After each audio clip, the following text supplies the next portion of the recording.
to my 5 favourite outdoor bushcraft items. I was tagged in it by Gaziano Outdoors, and yeah, he's got a great channel. I've mentioned him in previous videos. Check him out, got great content on his channel there. And if you're not already subscribed to him, I recommend you go over and give him a sub and give his videos a thumbs up. So he's into getting in the great outdoors, and he likes his camp cooking, and basically he likes just to get out and chill out really. Right, let's get on with this. Okay, and for number 5, it's the good old DD. Yeah, I always get confused which way up. The DD 4x4 tarp. I use the 4x4 more so this time of year because I get that extra coverage, especially if I'm using a hammock. And obviously, you know, like if you're using like the 3x3, which is an excellent tarp, and I carry that as well. But this time of year, like I say, I carry the 4x4. The 3x3, if you're going to have it over your hammock, is like the preferred configuration. Is have it like in the diamond shape to make sure you get plenty of cover over the hammock itself, and really you're restricted, I suppose. It's basically like the diamond shape is to give you plenty of coverage, so there's no like rain ingress on the hammock and down into the hammock itself. So using the 4x4 with that extra little bit of cover I've got, I haven't got to worry so much, and I'm not limited to just the diamond configuration itself. So there you go. That's number 5. And for number 4, we have the good old ferrocerium rod. This is the Light My Fire one. I've always carried it. It's always on me. I did it years, and there's still plenty of material left on here. The ferrocerium rod, like I say, it's by Light My Fire. I made my own striker out of an old axle blade that I just glued some plastic on it. For some reason, I can't remember why now, I didn't like the striker that was supplied with it for some reason. It's probably for a holding reason. I don't use my knife on the ferrocerium rod itself. That's just personal preference, and this always goes in my in with my fire bag, my fire kit. It's always in there, and this is my preferred method. Well, it's my most preferred method of fire lighting. So, Light My Fire, exceptional, really good quality ferrocerium rod. Okay, so that's number 4. Okay. And number 3, we have the USGI frying pan. This also comes with like a lid to go on top, and you can bake with it, or just like if you're cooking on open fire, to stop any ashes going in there or anything. It's to cover your food over or warm it up quicker. You can also do some baking in it. Baking. You can do some baking in it if you want to. This lid also couples. It's like I've lost it. I don't know where the hell it is, to be honest. It's on the top, and the handle comes across, and the lid itself dents in to the shape of the handle, sits in nicely. But yeah, but you can also use the lid to eat out of also. But you can guarantee when I've stopped making this video, I'll go ahead and find the lid. That's the way it is, isn't it? Anyway, this is stainless steel. It's really tough. Mine's slightly distorted, but that's no issue. It's distorted through the heat. This is always in my pack. Yeah, it's very light really, considering it's stainless steel. It's got a hole here hanging up. Also, if you want to put a stick in there, you could like extend the length that you could reach into the fire. But yeah, I find this overall a great frying pan, and yeah, so that's always in my pack. So that's number 3. And now for number 2, the GSI kettle. I love this. It's a really handy kettle. Stainless steel again, so I never walk that far. Well, sometimes I do, but I'm not worried about you know, carrying super light gear. I'd rather carry stuff that's bomb-proof, a little bit heavier. Like I say, I don't have to cover massive mileage where I'm going usually.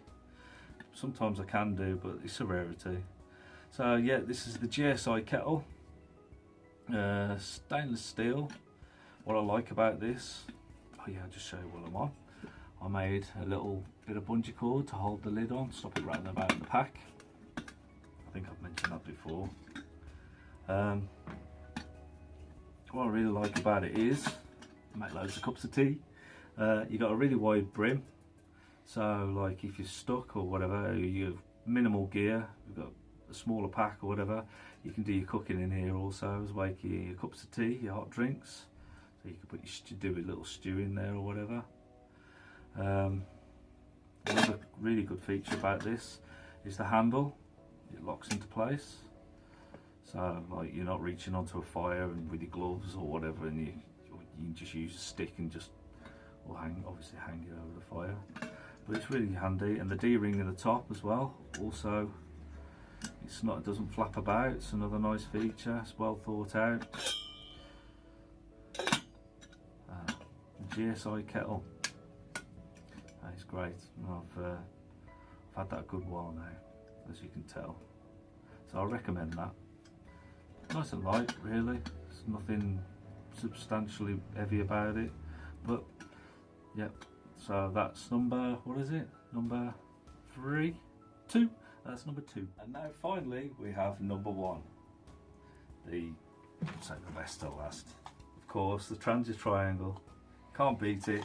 I carry this everywhere, even if it's not going to be the main stove that I use. I'll carry it as a backup in the pack. So it'll be in one of the side pouches usually.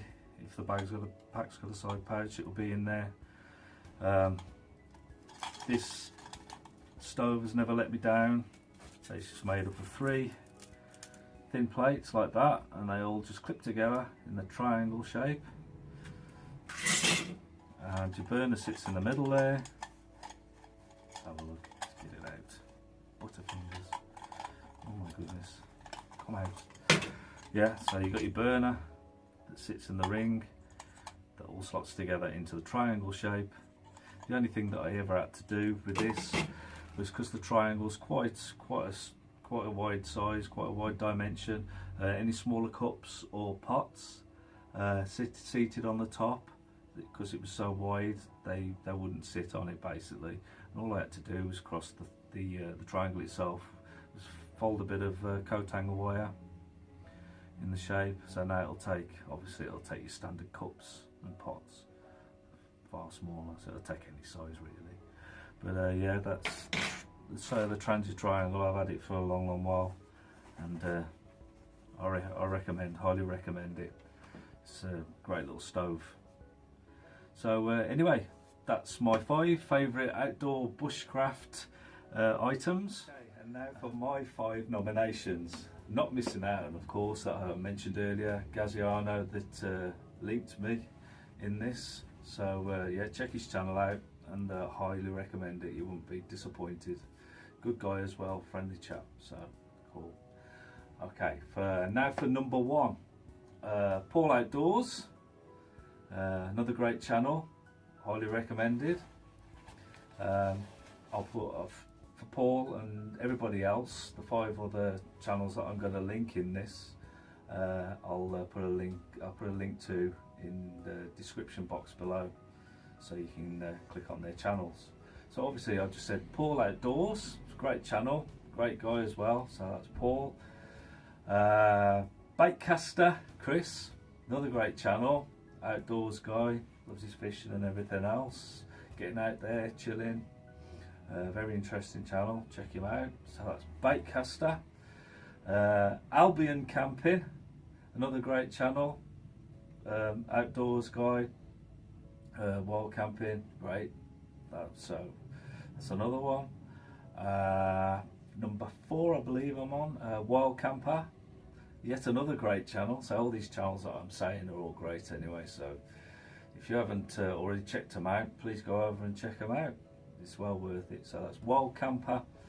And last but not least, so there's no particular order or favoritism or anything else in these that I've read out, it's just the way I'm reading, is Bearded Bushcrafter.